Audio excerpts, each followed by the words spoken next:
लग्न रुखवतासाठी लागणारी स्टील भांडी, सागवानी बेड, डिझायनर कपाट, teapoy, dining table, sofa set, showcase इत्यादी फर्निचर, हॉटेल, कॉफी शॉप आणि ऑफिस फर्निचर, तसेच टीव्ही, फ्रीज, वॉशिंग मशीन, आटा चक्की इत्यादी इलेक्ट्रॉनिक्स वस्तू योग्य दरात व भरपूर व्हरायटीमध्ये मिळण्याचं एकमेव ठिकाण Lakshmi enterprises flora furniture steel व इलेक्ट्रॉनिक मॉल, 3 रस्ता, बार्शी रोड, शेगाव, दुमाला, पंढरपूर। नमस्कार, मी सचिन कुलकर्णी। आपण पाहताय शिवशाही न्यूज। विश्वाचा पिता ज्याला म्हटलं जातं, अशा पांडुरंगावर आढळ श्रद्धा आणि इंधन वाचवण्याचा संदेश देत पुणे ते पंढरपूर अशी सुमारे 250 किलोमीटर आणि येता जाता साधारण 500 किलोमीटरची वारी विजय मोगल हे पुण्याचे भक्त करत आहेत। आणि ही वारी फक्त वर्षातून एकदा नव्हे तर दर महिन्याला ते पुण्यावरून पंढरपूरला सायकलवर येतात, पांडुरंगाचं दर्शन घेतात आणि माघारी जातात। ही वारी करण्यामागचा त्यांचा उद्देश असा आहे की सायकल चालवल्यानं एकतर माणसाचं आरोग्य सुदृढ राहतं, त्याचबरोबर इंधन वाचवल्यामुळं देशाच्या संपत्तीचं पण बचत होते, असा संदेश देत ते दर महिन्याची वारी करत आहेत। आणि आता आपल्याला ते पंढरपूरची कालची एकादशी करून ते परत पुण्याकडे निघालेले असताना आपल्याला श्रीपूर ते तोंडले बोंडले या रस्त्यावर त्यांची आपली भेट झालेली आहे। मामा नमस्कार, रामकृष्ण हरी। जय जय रामकृष्ण हरी। बोला। पहिल्यांदा तुमचं नाव सांगा।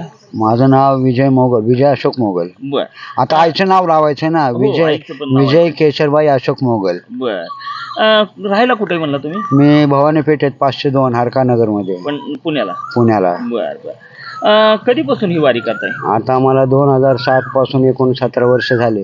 2007 ला मी सरकारी सेवेत होतो, नोकरीला होतो कॉर्पोरेशनला, की दवाखान्यात केस पेपर देत होतो। 2007 ला मी डोळेला न दिसल्यामुळे मी राजीनामा दिला आणि ही वारी सुरू केली 2007 पासून। बर, आज म्हणजे 17 वर्ष अखंडपणे तुम्ही वारी करताय। दर महिन्याची एकादशी सायकलवर पुणे ते पंढरपूर। कसा अनुभव आहे? एकदम चांगला अनुभव आहे की हे माझ्या घरचे मला चिडतात, माझ्यावर एवढं वय झालंय, तुम्ही एसटीने जा, तुम्हाला हे अर्ध्या तिकीट आहे। पण वाटेत जे आपल्याला प्रेम भेटतं, हे जे तुम्ही मुक्काम करतो ते लोक जे आपल्याला प्रेम देतात ते प्रेम मिळत नाही ना। एसटीने काय करणार, एसटीतून बसणार डायरेक्ट पंढरपूरला, पण मध्ये जे प्रेम निर्माण झालंय नवीन ते भेटत नाही, म्हणून त्यांच्यासाठी सायकलवर यावं लागतं मला। पुणे ते पंढरपूर साधारण किती दिवस लागतात येण्यासाठी आणि जाण्यासाठी? 4 दिवस जायला, 2 दिवस तिकडे आणि 4 दिवस परत, एकूण 10 दिवस जातात। एकूण 10 दिवस जातात। बरं, ह्या 10 दिवसामध्ये काय अडचणी येतात का? कारण कधी ऊन असतं, कधी पाऊस असतो, कधी थंडी असते। नाही, काय नाही, कधी काय त्रास नाही। त्या माऊलीने कधी काय खिशातला पैसा खर्च दिला नाही। जे काय होतंय ते सगळं मोफत होतंय। वाटेतले लोकांची देवासारखी भेटतात, पैशाची मदत करतात, काय खायला प्यायला देतात, आपल्या खिशाला झळ लागत नाही, अशी सेवा आहे। आणि पुण्यापासून पंढरपूरपर्यंत सगळे लोक प्रेमळ आहेत, कोणा असा इडीस पिडीस करणारा माणूस नाही, सगळे चांगली माणसं आहेत। वय किती दादा? माझं आता 67 रनिंग आहे। 67 रनिंग आहे? हो। खरं तर 67 वर्षे वय असलेले हे वारकरी आणि सायकलवर वारी करतायत पुणे ते पंढरपूर। आणि वैशिष्ट्य असं आहे की आम्हाला समजलं बोलताना त्यांच्याशी की ते या 8 ते 10 दिवस त्यांना येण्यासाठी आणि जाण्यासाठी लागतात। या कालावधीमध्ये ते म्हणजे आपण जे नियमितपणे जेवण करतो तसं जेवण करत नाहीत, तर ते सकाळी थोडासा अल्पोपहार घेतात आणि त्यानंतर दिवसभर चहा आणि पाणी यावरच असतात। काय सांगाल, हा जो 8-10 दिवसाचा उपास आहे दर महिन्याचा वारीचा, कशासाठी हा उपास आहे? नाही, उपास म्हणून नाही, आपल्या आरोग्यासाठी। जेवलं पोट जड झालं किंवा वाटेत कोणी तिखट दिलं खायला, काय जुलाब झाले, कुठं वांदे करतात, त्यापेक्षा न खाल्लेलं बरं। फळं फ्रूट काहीतरी खा किंवा सोडा बिडा काहीतरी प्या, आपलं बस। पोटाला त्रास द्यायचा नाही, तिखट काय खायचं नाही। कुठे तिखट असतं, कुठे चांगलं असतं, म्हणून ते नकोच। आणि पिताना कधी काळा चहा पितो मी, त्यांना सांगतो दुधाचा नको। काय ते शेळ्या असतात ना, त्यांचं दूध मला आवडत नाही, ते मग त्यांना सांगणं बरं वाटत नाही, त्यापेक्षा अगोदर सांगायचं काळा चहा द्या। बरं, सायकलला पुढे भगवा झेंडा आहे, वैष्णवांची पताका आहे, सोबत तुमची बॅग आहे, काय साहित्य लागतं तुम्हाला ह्या 10 दिवसात?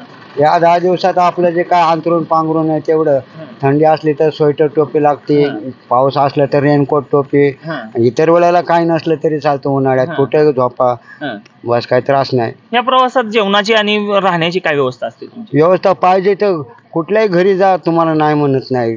आपण म्हणलं मला भूक लागली काहीतरी द्या, त्यांच्या घरात असेल ते ठीक, पण आपण जर काय एखादी इच्छा व्यक्त केली मला शिरा खायचा ते खायचं तरी ते बनवून देतात असे लोक आहेत. हां, हां. खरे मला अनुभव आलाय. आणि राहता कुठे या दरम्यान? या दरम्यान कुठं माझे पडतो? 4 मुक्काम आहेत. हं.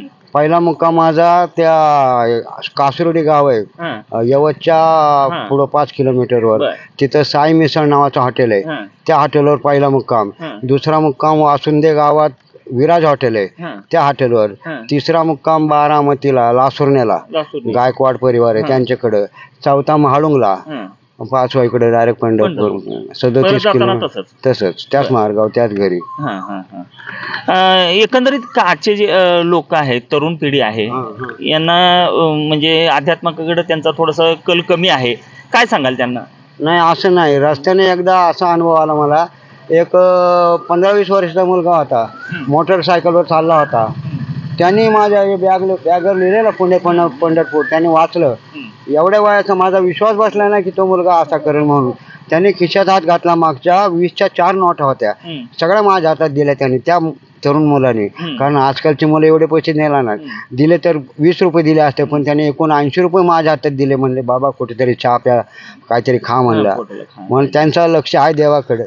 नाही म्हणता येणार नाही. आहे काय काय असे मोजके की ते बोट मोजण्यासारखी व्यसनी झालेत ते, पण सगळे नाहीत असे.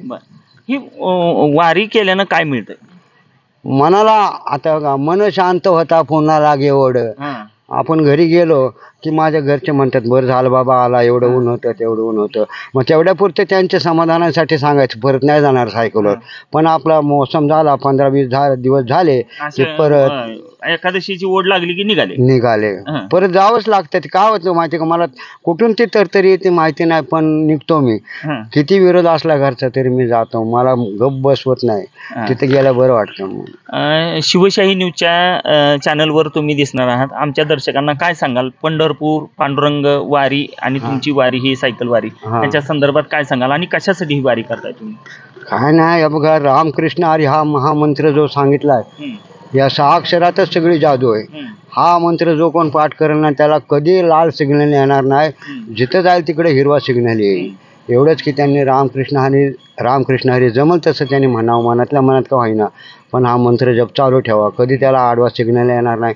आणि दुसरी गोष्ट अशी, त्यांनी आईवडिलांची सेवा करावी, आईवडिलांना दुखवावं नाही, त्यांच्या डोळ्यात कधी पाणी बघावं नाही, तर त्याचा मार्ग एकदम सुखाचा होईल. त्यांनी आईवडिलांना रडवलं ना, संपलं त्याचं आयुष्य. नाही, मला असं एक विचारायचं होतं की एवढी वाहनांची सोय ही असताना सायकलवरच का? सायकलवर मला हा जो घाम निघतो आपला, ह्या घामातून आपलं आरोग्य चांगलं राहतं. बिमाऱ्या सगळ्या आयुष्य म्हणजे आजार जेवढे तेवढे निघून जातात त्या आजार घामामुळं. घाम निघाला तर तुमचा आजार गेला निघून. घाम तुमच्या अंगातच राहिला मग ते आजार वाढत जातात, असा माझा समज आहे. मग जेवढा घाम निघतो ना तेवढा मी आजार, आज एवढं वय मी तिखट खातो, गोड खातो, सगळं खातो. चहा तर एवढा पितो की मला साखर व्हायला पाहिजे. पण बघा देवाची कृपा अशी, मला सांगावं नाही असं, पण वेळ अशी आलेली की मी एवढा चहा पितो सकाळपासून रात्री झोपेपर्यंत. माझ्या घरात एवढं पातेलं भरून चहा असतो, तेवढा सगळा मी संपवतो.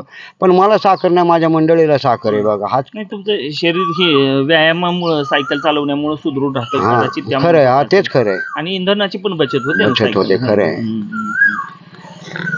एकंदरीत देवावर श्रद्धा ठेवून शरीर सुदृढ राहण्यासाठी, मनाच्या शांतीसाठी वारी करावी. शरीर सुदृढ राहण्यासाठी ती वारी जर पायी किंवा सायकलवर करावी आणि त्यामुळं इंधनाचीही बचत होते, असा संदेश देत विजय मोगल हे वारकरी दर महिन्याची पंढरपूरची वारी सायकलवर करत आहेत. पुणे ते पंढरपूर या प्रवासादरम्यान त्यांना जी यात आध्यात्मिक अनुभूती मिळते किंवा समाधान मिळतं ते अलौकिक आहे, असं त्यांनी आपल्याशी बोलताना सांगितलेलं आहे. Video journalist Kabir Sachin Kulkarni, Shivshahi news.